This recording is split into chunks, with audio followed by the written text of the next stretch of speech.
విద్య వ్యాపార వాణిజ్య కేంద్రంగా విలసిల్లుతున్న ఆంధ్రప్రదేశ్ దశ మారుతోంది.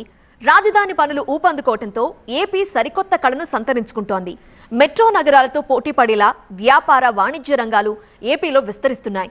ఇక ఎంటర్టైన్మెంట్ రంగం గురించి చెప్పక్కర్లేదు. రాష్ట్రంలోని ప్రధాన పట్టణాలు జెట్ స్పీడ్తో ఈ రంగంలో దూసుకుపోతున్నాయి. ఏపీలో విస్తరిస్తున్న మల్టీప్లెక్స్ థియేటర్ కల్చర్పై టీవీ9 స్పెషల్ స్టోరీ.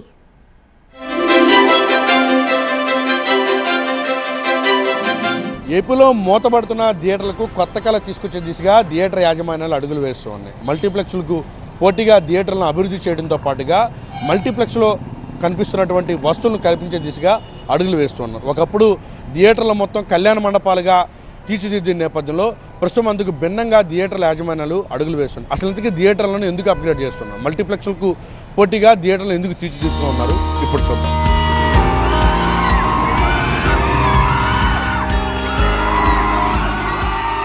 ఎంటర్టైన్మెంట్ లో సినిమాలదే పై చేయి. ఈ సినిమాలను కూడా థియేటర్స్ లో చూస్తేనే మజా ఉంటుందంటున్నారు ఆడియన్స్. ఎంటర్టైన్మెంట్ రంగానికున్న ఈ డిమాండ్ తో మల్టీప్లెక్స్ కల్చర్ కు తెరలేచింది. ఏపీ, తెలంగాణలో విస్తరించింది. పెద్ద సంస్థలు ఏపీలోని పలు ప్రధాన నగరాల్లో తమ కార్యకలాపాలు విస్తరిస్తున్నాయి. ఒక మూవీ కానీ వెళ్తే అక్కడ టికెట్స్ అందుబాటులో లేకపోతే రెండో మూవీకి మూడో మూవీకి అలాగే 4-5 ఆప్షన్స్ ఉంటాయి.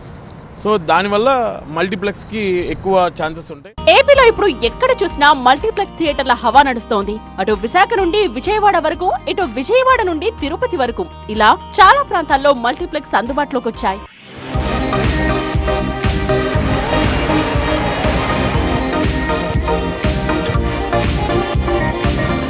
ఒకప్పుడు సినిమా పేరు వినగానే ఏపీలోని విజయవాడ నగరం గుర్తుకొచ్చేది. ఎన్టీఆర్ నుండి ఏఎన్ఆర్ వరకు ఏ సినిమా విడుదలైనా తొలి ఆట విజయవాడలో ఆడాల్సిందే.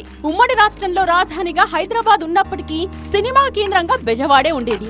అందుకే ఉమ్మడి రాష్ట్రంలో ఎక్కడా లేనన్ని థియేటర్స్ ఇక్కడ వెలిశాయి. బడాబడ రాజకీయ నేతలు సైతం ఇక్కడ సినిమా హాళ్లు నిర్మించి ఆదాయం ఆర్జించారు.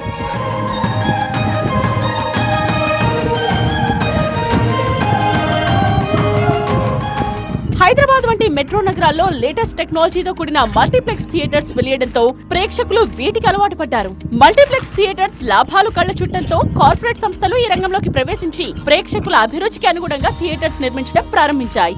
ఈ మల్టీప్లెక్స్ కల్చర్ ఏపీకి విస్తరించింది. ఫ్యామిలీతో వెళ్తే 1 అవర్ బిఫోర్ వెళ్ళొచ్చు, 1 అవర్ తర్వాత కూడా అక్కడ టైం స్పెండ్ చేసి ఒక 4-5 అవర్స్ ఒక మాల్లో స్పెండ్ చేసి రావచ్చు. ఎంటర్టైన్మెంట్తో పాటు షాపింగ్ అండ్ ఎవ్రీథింగ్ ఉంటే మల్టీప్లెక్స్కి వెళ్తాం, ఫ్రీగా కూర్చోడానికి బాగుంటుంది. ₹1 ఎక్కువైనా సరే మల్టీప్లెక్స్కి వెళ్ళడానికి ఇష్టపడుతున్నారు.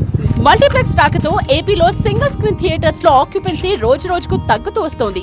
రాష్ట్రంలోని పెద్ద నగరాల్లో సింగిల్ స్క్రీన్ థియేటర్స్ యజమానులు మల్టీప్లెక్స్ ట్రెండ్ ను ఫాలో అవుతున్నారు. సింగిల్ స్క్రీన్ థియేటర్స్ ను మల్టీప్లెక్స్ గా అప్గ్రేడ్ చేస్తున్నారు. నిర్మాణం, నిర్వహణ విషయంలో ఖర్చు ఎక్కువగా ఉన్న ప్రేక్షకుల నుండి ఈ థియేటర్స్ కు డిమాండ్ ఉండడంతో రాజీ పడకుండా సౌకర్యాలు కల్పిస్తున్నారు. 4K స్క్రీన్స్, డాల్బీ అట్మాస్ వంటి లేటెస్ట్ టెక్నాలజీతో అప్డేట్ చేస్తున్నారు. ఇందుకు కోట్లాది రూపాయలు వెచ్చిస్తున్నారు.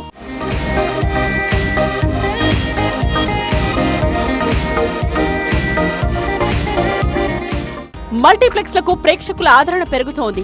కుటుంబ సమేతంగా వస్తూ ప్రజలు ఎంజాయ్ చేస్తున్నారు. ఒక్క సినిమాలకే పరిమితం కాకుండా పిల్లలు ఆడుకునేందుకు gaming zones, shopping malls, restaurants ఇలా అన్ని ఒకే చోట ఉండడంతో ప్రేక్షకులు కుటుంబంతో సహా వచ్చి సరదాగా గడుపుతున్నారు. వీకెండ్స్ లో ఈ మల్టీప్లెక్స్ థియేటర్స్ చిన్న పెద్దలతో కళకళలాడుతున్నాయి. రానున్న కాలంలో అమరావతిలో విజయవాడ, గుంటూరు కలిసిపోయే అవకాశం ఉన్నందున ఈ 3 ప్రాంతాల్లో ఎంటర్టైన్మెంట్ రంగం ఊపందుకుంటుంది అనడంలో సందేహం లేదు. ఒకప్పుడు థియేటర్లు నడపలేక గోడౌన్లుగా కళ్యాణ మండపాలుగా మార్చిన తామే ప్రస్తుతం థియేటర్లను అభివృద్ధి చేస్తున్నట్టు కూడా ఆయా థియేటర్ల యజమానులు అయితే చెప్తున్నారు. ప్రస్తుతం రాష్ట్ర వ్యాప్తంగా థియేటర్లను